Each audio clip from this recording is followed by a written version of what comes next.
Como les conté, dos temas para desarrollar. El primero, esta polémica que tiene un nuevo capítulo sobre los viajes a Cuba. Y el segundo, la posibilidad de inversiones monumentales que podrían cambiar dramáticamente el paisaje de la economía cubana, que por cierto no tiene la infraestructura como para recibirlos, pero ya hablaremos con el hombre que sabe del tema. Primero, les presento a nuestros invitados. Un gusto decirles bienvenido a un señor que fue combatiente en Playa Girón, que fue presidente del Partido Demócrata Cristiano de Cuba. Señor, muchas gracias por acompañarnos. Marcelino Millares está con nosotros. Muy buenas noches.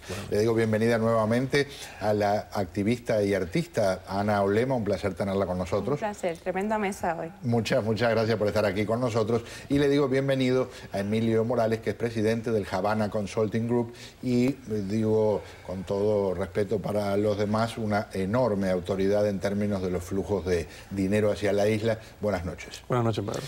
Emilio, leí el informe que salió hace unas horas, es impresionante, habla de potencial, pero 20.000 millones de dólares sí, es un golpe tremendo. Estamos hablando en una era después del embargo. Claro, o sea, si se levantara el embargo. Cuando las leyes lo permitan, ¿no? Claro. Primero que todo porque hay que construir prácticamente casi toda la infraestructura y eso lleva mucho dinero. Y, por ejemplo, en términos turísticos, Cuba en 10 años puede, si recibe financiamiento, puede desarrollar una infraestructura que soporte entre 5 y 7 millones de turistas. Entonces estamos hablando 10 años después del embargo. Hoy no tiene infraestructura para aguantar la avalancha de 2 millones de turistas norteamericanos. De hecho, el sector privado silenciosamente está amortiguando esa falta que tiene el Estado de poder asimilar el turismo que está llegando hoy a Cuba. Estamos hablando que en polos turísticos como Viñales, Trinidad y la propia Habana, la capacidad de hospedaje que tiene el sector privado supera la de los hoteles, increíblemente. Para quien está viendo y pueda pensar, bueno, este señor sabrá mucho del tema, pero está apostando a quién sabe qué pueda ocurrir en el futuro. También este informe habla de una realidad que marca la importancia de ese 17 de diciembre en que el presidente Barack Obama anunció el cambio de la política estadounidense hacia Cuba y tiene que ver con las inversiones en el puerto del Mariel y los aspirantes a invertir. ¿Cómo cambió ese número? Sí, bueno, tenemos que Cuba inauguró el puerto del Mariel hace más de un año y desarrolló toda una campaña publicitaria en el resto del mundo por atraer las inversiones. En esa campaña participaron todas las embajadas de Cuba en el exterior.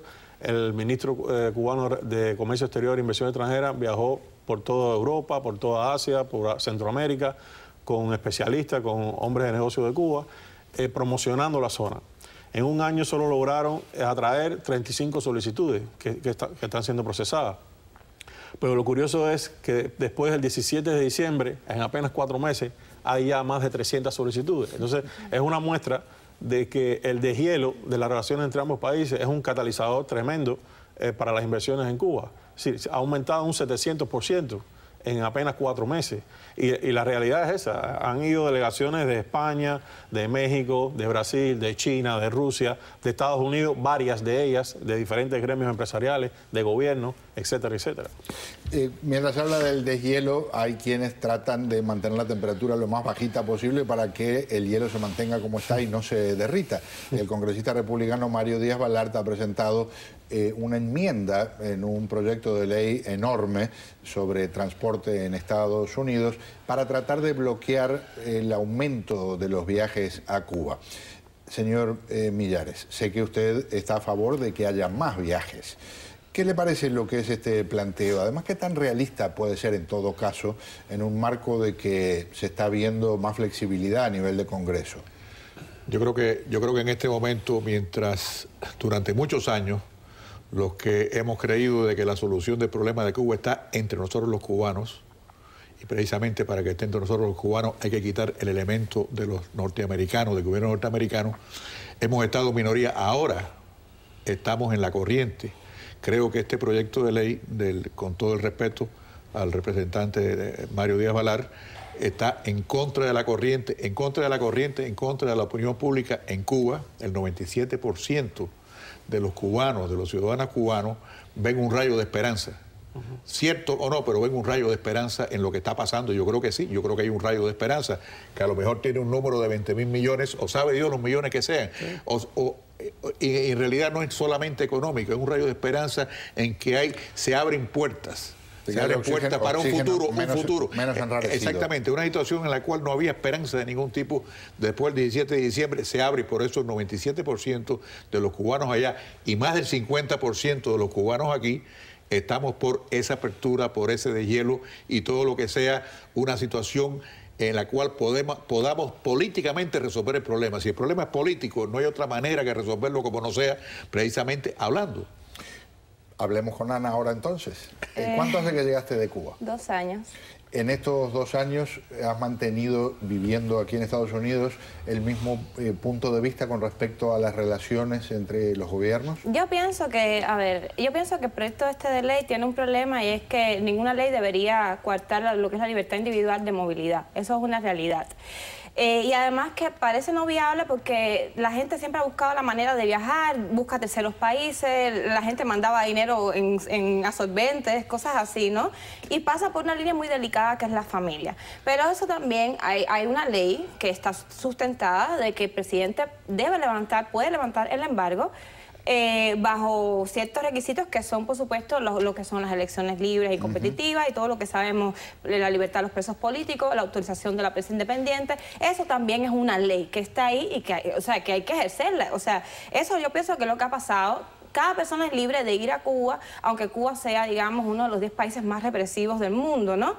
Pero yo lo que siento es que no sé hasta qué punto, bajo una economía planificada, como está centralizada, eso realmente puede emerger para el pueblo, se pueda repartir para el pueblo. Yo no sé. Yo te digo, hay, qué sé yo, siempre pongo el ejemplo de North Carolina y los millones de dólares en economía, qué sé yo, 188 países votaron a favor del levantamiento del embargo, y eso significa que esos países dieron dinero para Cuba. ¿Y a dónde se fue ese dinero? Yo no sé, yo no estoy tan esperanzada. Pero lo más importante que quiero plantear, el problema aquí es más allá de eso, es una cosa: el problema de Cuba no es Balar, el problema de Cuba es Castro y el castrismo. Claro. Lo que yo no quiero, claro, a veces el eje se mueve a nivel de propaganda, es que volvemos a girar el problema de que la pobreza en Cuba es por culpa del embargo, y eso no es verdad. Venezuela es el ejemplo claro de que no hace falta, o sea, lo que hace falta es socialismo y un dictador se destruyen solos. Completamente. ¿Qué me dice Marcelino? Pero bueno. No, yo creo que estamos casi en la misma onda. El énfasis mío desde el punto de vista como oposición política, dentro y fuera de Cuba, es que el problema en realidad está entre nosotros los cubanos. Nosotros los cubanos somos los que tenemos que resolver el problema de Cuba y no depender. El problema es que por muchos años se ha desarrollado una gran dependencia en nosotros los cubanos de que si es los Estados Unidos, de que si es el embargo el que va a resolver el problema. Hoy, por ejemplo, un artículo muy interesante, una entrevista que hace el padre Conrado Rodríguez, sí, trata ese tema, de que ha habido una gran dependencia, y la razón por la cual creemos que lo que está pasando es bueno y que sencillamente se abran las puertas, que haya un deshielo, es porque la dependencia con los Estados Unidos se acaba y vamos a hacer nosotros lo que vamos a crear el país que queremos crear, que es un país que va a tener mucho más dinero de lo que hay ahora. Ahora no hay nada, por supuesto, se acaba el dinero, y yo creo que va a haber una gran inversión, mucha gente va a ir, creo que se queda corto los 20.000 millones, creo que va a ser mucho más de eso lo que va a pasar en Cuba. Bueno, Cuba, lo que es Miami es lo que Cuba pudiera hacer con el trabajo de nosotros los cubanos que hemos contribuido. Pero tiene que ser sin el castrismo, ese es el problema. Pero el castrismo depende de nosotros. Somos nosotros los cubanos los que tenemos que acabar. Yo lo que pienso es que al pueblo lo que hay que ayudarlo a ayudarse a ellos mismos. Yo lo entiendo, por supuesto. Eso. Pero lo que pasa es que, por ejemplo, esa percepción de luz y de alegría está construida bajo una prensa positiva del gobierno. Yo vengo de allí, y yo la verdad que no les conoce. Pero es que allí hay 97% de los cubanos que están allá que quieren esto. Sí, claro, y todos lo queremos, pero queremos, por ejemplo, la ley de inversión extranjera, yo no entiendo por qué no está reformada de una manera real. ¿Por qué tenemos que estar libres de impuestos sobre la mano de obra? Claro, porque la mano de obra es esclavizante, está controlada por el Estado. Eso tenemos que cambiarlo. Eso precisamente podemos nosotros cambiarlo. Y no hay nada práctico que no permita eso, que no sea la voluntad política. ¿Por qué? Déjeme asomarme a lo que piensa Emilio del tema de los viajes, porque él durante años ha mantenido una cuidadosa vigilancia de cuál es ese proceso. Sí. Más o menos, ¿cuánta gente viajó el año pasado a Cuba? Cubanos, Sí. 559.000. Y estamos hablando que si se compara con 5, 6, 7 años atrás, es un aumento descomunal. No, claro.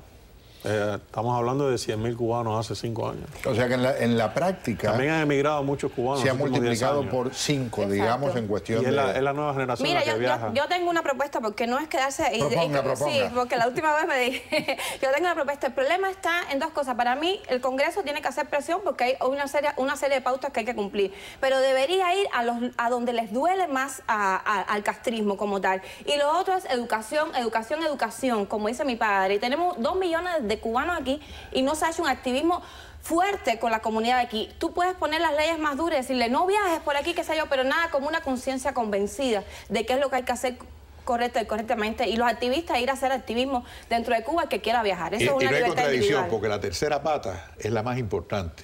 Y es que todos los logros que se vayan a hacer en Cuba tenemos que hacerlo nosotros, los cubanos, la oposición dentro y fuera de Cuba.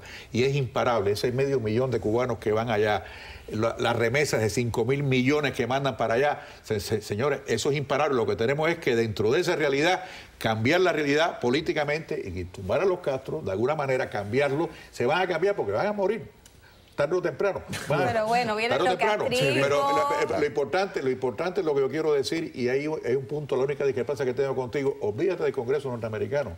No nos hace falta el Congreso norteamericano. La ley norteamericana no es nuestra ley. Somos nosotros los que tenemos que hacer nuestras leyes y cambiar la realidad. Se ha demostrado que... Pero nuestras leyes es imposible, porque como está la estructura, o sea, hay que revisar el Código Penal, hay que revisar la Constitución, es una trampa. Eso es casi imposible. Ese es el trabajo de la oposición, ese es el trabajo de nosotros como oposición dentro de Cuba y fuera de Cuba. Yo lo que quiero insistir es lo siguiente: yo, por supuesto, estoy a favor del pueblo. Yo tengo a mi mamá en Cuba, a mi hermano en Cuba, en un barrio bastante crítico. Yo nunca estuve beneficiada de lo que es la estructura, la nomenclatura, nada que ver con eso. Yo lo que quiero insistir es que el problema de la pobreza en Cuba es Castro, y eso ahí hay que enfocarlo. Como sea, los medios, bueno, ok, podemos tener discrepancias, pero el problema es ese. Hasta aquí llegamos por hoy, pero estoy muy contento de haberlos invitado porque me parece muy valiosa la conversación. Muchas gracias. Y siempre con Cuba, con el pueblo de Cuba, seguro. Vamos a un paréntesis.